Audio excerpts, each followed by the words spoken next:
Hello, folks. This is your host, Tammy Tuckey, and you are now listening to the Tiara Talk Show. We bring you rare interviews with the makers of Disney magic. Whether they be singers, actors, Imagineers, animators, they have all made their mark on the Disney name. Be sure to check out the show notes, other episodes, contests, our social media pages from Facebook to Twitter, and more on our official website at www.thetiaratalkshow.com. All guest opinions are theirs and theirs alone and do not represent the opinions of the Tiara Talk Show or the host. The Tiara Talk Show is not associated with the Disney Company. Thank you for tuning into this week's episode. And from all of us here at the Tiara Talk Show, have a hoop-de-doo day. I'm a Supergirl, and I'm here to save the world. I wanna know why I feel so alone.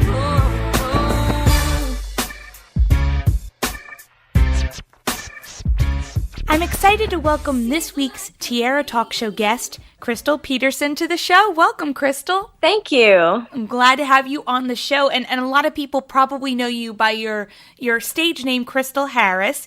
Of course, a lot of us were introduced, especially girls like me, we were introduced to you through the Princess Diaries film in 2001. Doesn't seem like it was 15 years ago, but that was when we kind of were introduced to your lovely singing voice in the first few minutes of the film, and you sang Supergirl. Yes, that's right. That's right. That was a remix of the original version. That's right. And so when were you called to jump into this project?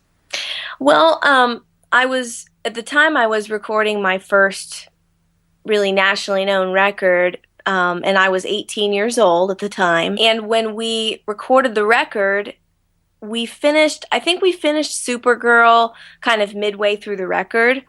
And once people at the label started listening to it, I think it was introduced to someone that was connected with Disney.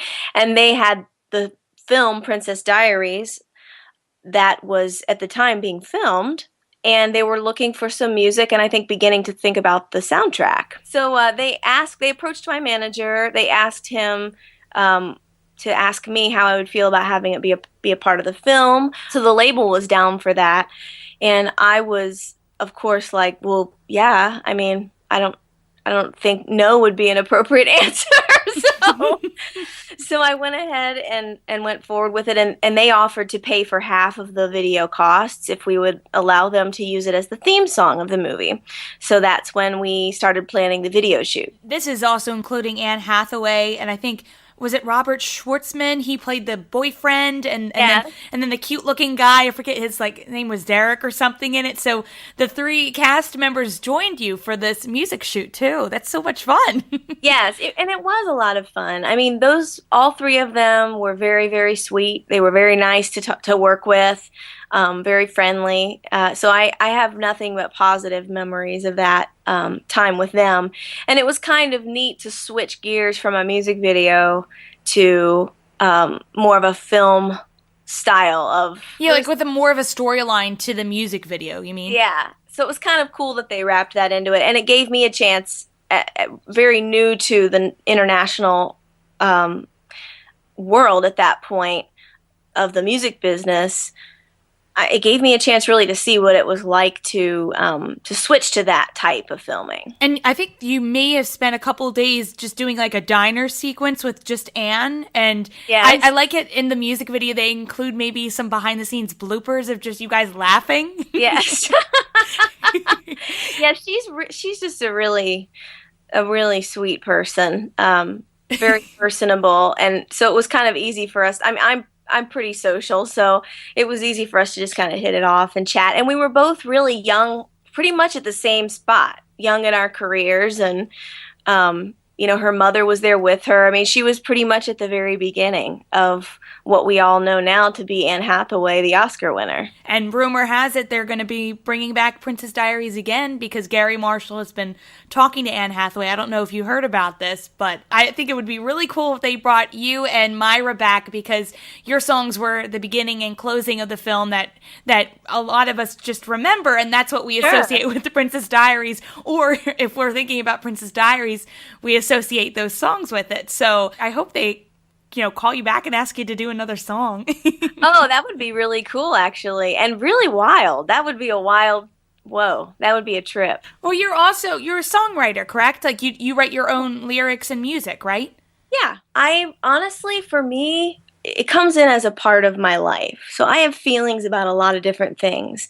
And I feel like over the years, I've become a better songwriter in part to the fact that I've become better at accepting what's happening right now inside of me, inside of my mind, and really looking at that and being connected to it and realizing that that in itself is a song. I mean, our feelings and thoughts at any given moment are part of our human experience and can be translated into any form of art or any form of activity, really. I mean, some of our most brilliant, human beings that have lived, I think, have channeled their life experience into what they do and have shown a brilliance because of it. And of course have connected with tons of people because we all relate to that. We all have the same experiences. But when it's put in different contexts like that, we experience it in multifacets. We experience it in lots of different ways. So for me, I don't necessarily always sit down and decide to write a song. For me, a song comes out of an experience, a feeling, an emotion, anything like that. And then what I do choose to do is I choose to be mindful of that in that moment. If it's something that's really strong and consumes me, that's one thing that's made music continue to be very special to me, is that I've realized it is a part of my personal life. It's not just a business. It's not just something that I do to get attention or because I'm great at it. It's something that I do because I'm compelled to do it. And I was reading the story you had on your website, which I'm going to plug here at www.krystalpeterson.com. You were referring to a moment during your opening act for the Backstreet Boys. Well, actually, you know what? I'll let you explain. It was one of those moments for me where I just had a realization. I had so many wonderful things going on around me at the time. And at this point, I had already done, I believe, a South American leg of the tour with the Backstreet Boys.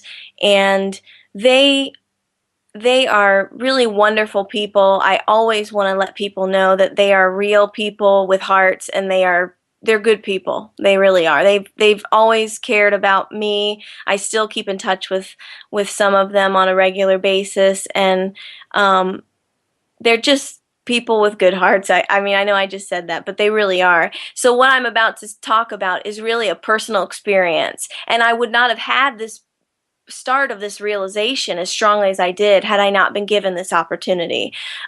So I guess that could be a full book in and of itself. But but I will say I was on stage that night because my opening set was about 30 minutes long. And I went out on stage that night, and I was in the middle of my set. I was toward the end of the set. I usually always did Supergirl was the last tune. And then after that, I would sit down at the piano with no music at all because the most of my show at the time was tracked, and they wanted to give me a chance to do something without tracked music. So I sat down at the piano, and I usually did the song "I'll Be There" by Michael Jackson, my own version, and I would just play the piano and sing it.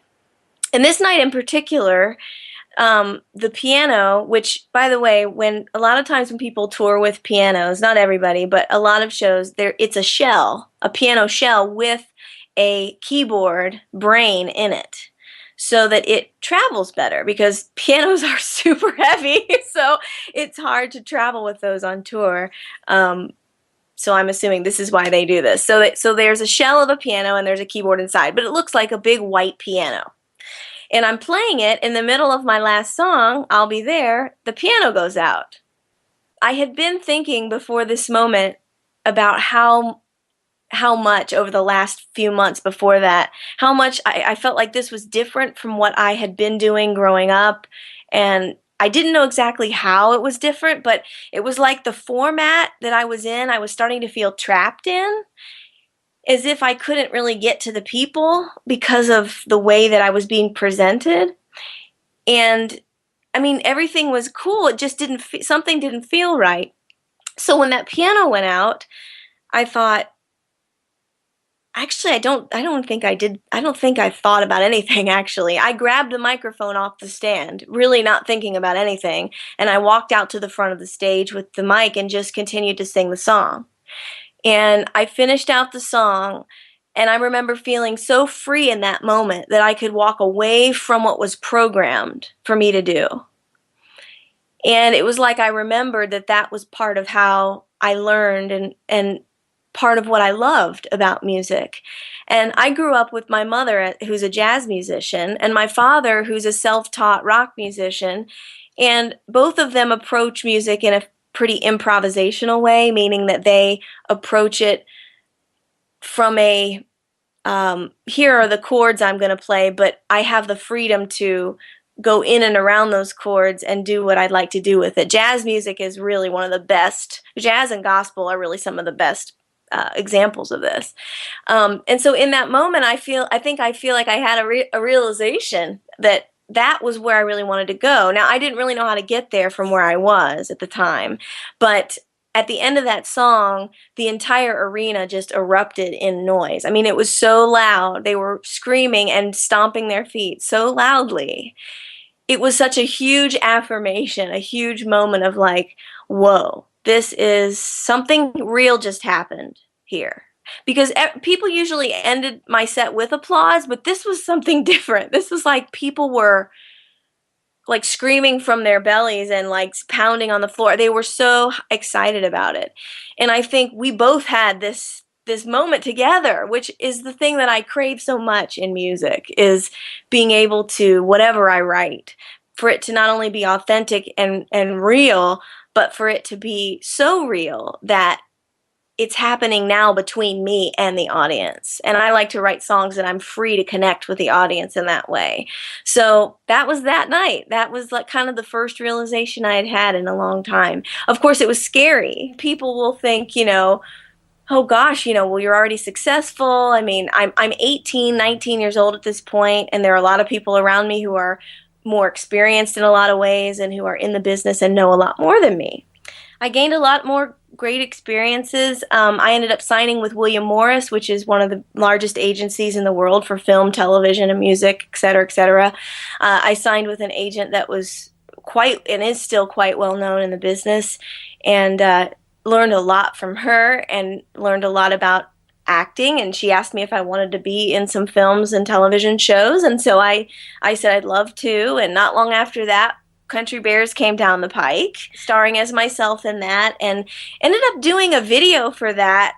The video that came out of the appearance in the film, the musical performance, that actually I felt was a little bit closer to who I was. It had a little bit more of a live band feel. You know, it was open and very, you know, it was a little flashy, which was cool. It gave me a chance to move around a bit more, and so that was really fun. That was super fun. And those bears were insane to be with. I mean, you would forget that they were not real. I did, seriously.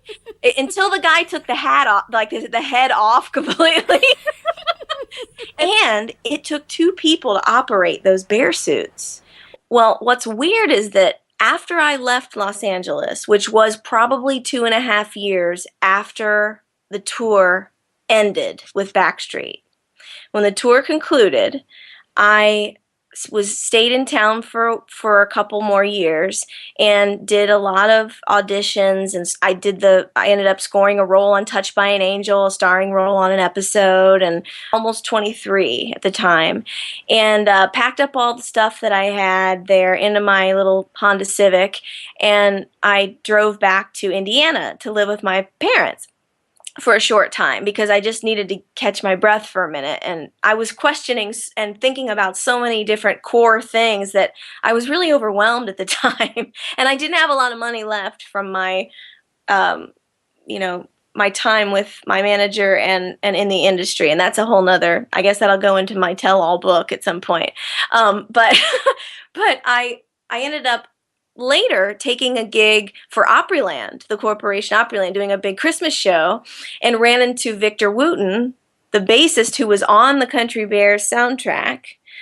and ended up recording with him. And that later turned into what was my re-entrance into the music career, into my music career, which was probably 4 or 5 years ago now. He ended up having me come on tour with him as the lead singer of his band. And he's a jazz artist. And that's where I find myself now, kind of in a jazz soul. Some people say it's still a little poppy, but I don't know. I don't really classify it much anymore. But it was just one of those weird things where you run back into somebody in a very weird way, where at the time you didn't even know they were there. While prepping for this interview, I was looking at some of your performances with your new band, which is Krystal Peterson and the Queen City Band. Again, you can find out more information about tour dates to go see Krystal and the entire band at www.krystalpeterson.com. I'll put the links in the show notes below so listeners can check it out and like their Facebook fan page. And before we wrap up, I have 3 Disney questions I always ask my guests. I call them the Fab 3. So we'll start with the Donald one, which is, as a child, what Disney film was one of your favorites to see on Laserdisc or VHS tape? Oh, Alice in Wonderland, by far. And our goofy question, what Disney character do you think would be your best friend if you met them in person? Oh, gosh. Maybe Aladdin. And our Mickey question, if I asked you to name any Disney song at this very moment, what immediately comes to mind? Oh, A Whole New World. Again, I have to thank you so much for coming on the show, Krystal.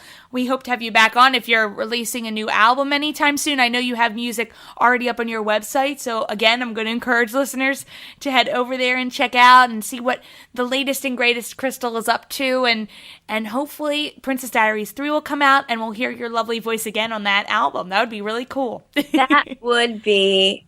I would laugh, and it would bring me a lot of joy to see that circle back around. That would be interesting. You have to write a duet and then see if Anne Hathaway will sing it with you. Now, that would be really cool. That's a brilliant idea. Thank you. I really appreciate you having me, and it's great to be able, hopefully I'll be able to connect with some folks that I have lost over the years throughout, me leaving the industry and coming back. So I hope we made some reconnections here too. So thanks for giving me the opportunity, and it's great to meet you. You're a joy.